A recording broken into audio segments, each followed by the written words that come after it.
Coming up on First at 4, we'll have the latest on a body that was found in the back seat of an SUV after a police chase on Interstate 75.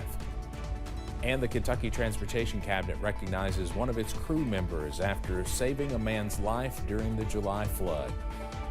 Plus, we're continuing to watch the potential for some gusty winds and dry weather. Details coming up as First at 4 starts right now. Dedicated to Eastern and Southern Kentucky, this is WYMT Mountain News First at 4.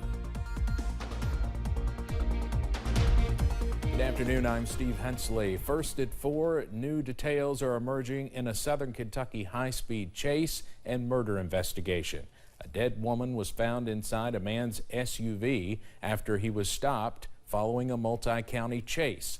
David Reed is charged in her death, but there's still other questions about what took place with the victim. WYMT's Phil Pendleton has more from Laurel County. David Maurice Reed will be answering to 9 different charges when he is arraigned in Laurel District Court Friday morning. He is charged with murder and abuse of a corpse and a bunch of other charges from a chase that started in Madison County and ended here in Laurel County.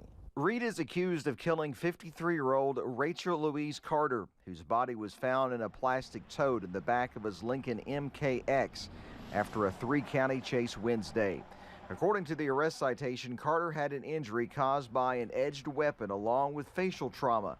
Reed was found with red stains, possibly blood on him. Reed is from Florida. His victim is from West Virginia. It's not clear why they were in Kentucky or where exactly she was killed. The citation says his relationship to her was that of a stranger. The discovery of the woman's body happened after the chase that exceeded speeds of 120 miles an hour, and they say that Reed was driving in such an unsafe manner. That is why they tried to pull him over initially. He stopped briefly and then took off again, and they say that it finally came to an end after a number of intervention measures, including putting down spike strips and also trying to use other measures to get him to stop. They say that he rammed at least one state police cruiser during all of that yesterday. In Laurel County, Phil Pendleton, now back to you. The arrest citation says Reed admitted to getting into a fight with Carter at a motel room near the interstate, but it does not specify where that happened. We'll have more on this tonight at 6.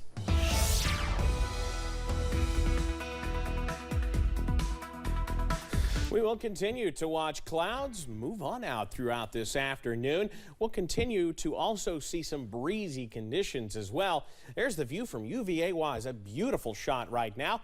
57 still warm degrees out there, and if it's 57 in Wise, it's warmer elsewhere.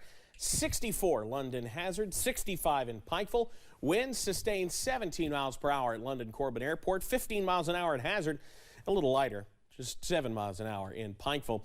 Yes, our showers moved on through earlier today, but it's still mild outside. Low to middle 60s region-wide. And yes, though look to the west, that cold front inching closer. Louisville at 54.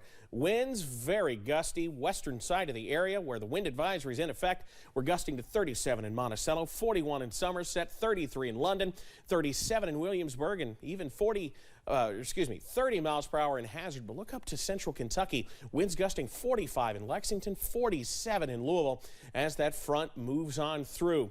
The front bringing some showers to north central Kentucky. Those could sneak by parts of, let's say, Estill, Powell, Menifee, and Rowan counties over the next little bit. But the main calling card is going to be the much cooler air beginning to work in. Severe weather threat stays up across the Buckeye State today.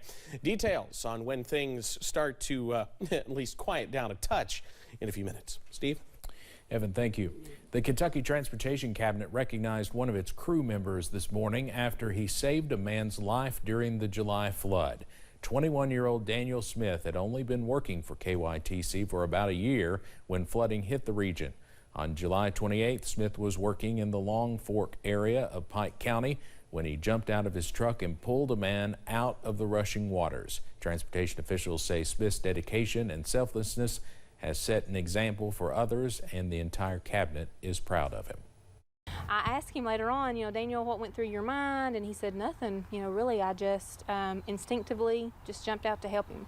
And so that just really shows the dedication and selflessness of a lot of our individuals here. Smith added that he just knew he had to do something when he heard the man's wife calling for help. We'll hear more from Daniel Smith, his parents, and Woodward, all tonight at 6 o'clock. An Eastern Kentucky man recently spent time in Selma, Alabama after a devastating high-end EF2 tornado hit the town last week. Perry County native Chris Hall says he was storm chasing a tornado in central Kentucky last week and then headed to Selma when he learned of the tornado there. Not only did he chase storms, Hall says he worked with an organization from Florida to cook about 3,000 meals. That same group also cooked meals for flood survivors in eastern Kentucky. The historic flood's in hazard. I called for help. The help came. So, I have the partners now that are giving me the allowance to go out and be able to give back. Our sister station WSFA in Montgomery, Alabama reports debris from that storm went as high as 16,000 feet into the air. We'll have more on Chris's time in Alabama later tonight. General Motors is celebrating its 70th year of production of the Corvette, 41 of which have taken place in Bowling Green, Kentucky. Not only is GM's Bowling Green assembly creating new and innovative technology for their sports cars, but they are also trying to maintain a positive work environment. The Earn a Living, Make a Life initiative is a national marketing campaign that features employees that add unique value to their plants and communities. And just the opportunity to actually get the chance to come in here and work, be a part of something so special, so big. Our customer base, the enthusiasm behind all that, to be a part of that's something special, and, we're able to provide that for them and give back to them. To learn more about current featured employees and what's possible with a career at GM, you can go to gm.com/earnaliving-make-a-life. Actor Alec Baldwin is facing legal trouble stemming from the deadly shooting on the movie set for Rust.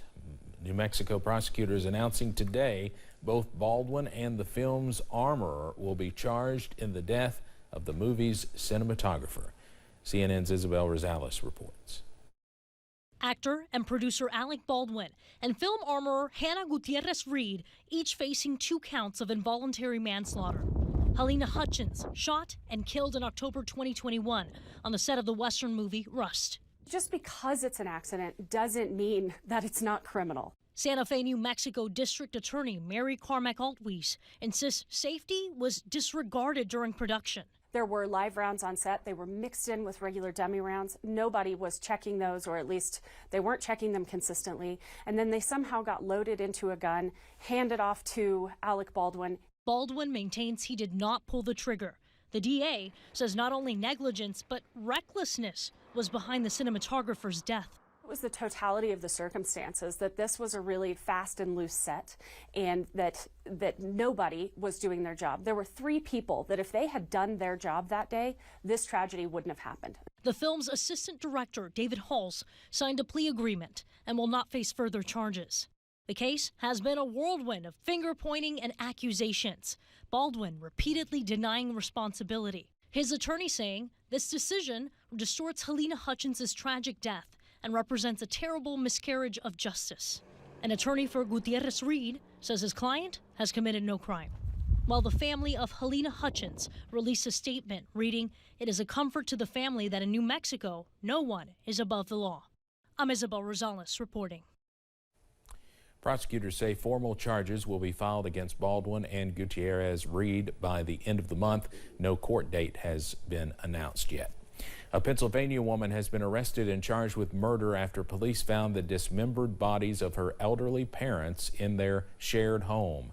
Prosecutors announced first-degree murder charges filed against 49-year-old Verity Beck. The shooting happened inside their home in the Abington Township area. It's reported Beck tried to conceal the crime by dismembering her parents' remains. After being called out to the home, officers arrived and noticed an odor inside. 2 .38 caliber handguns were also located with spent shell casings.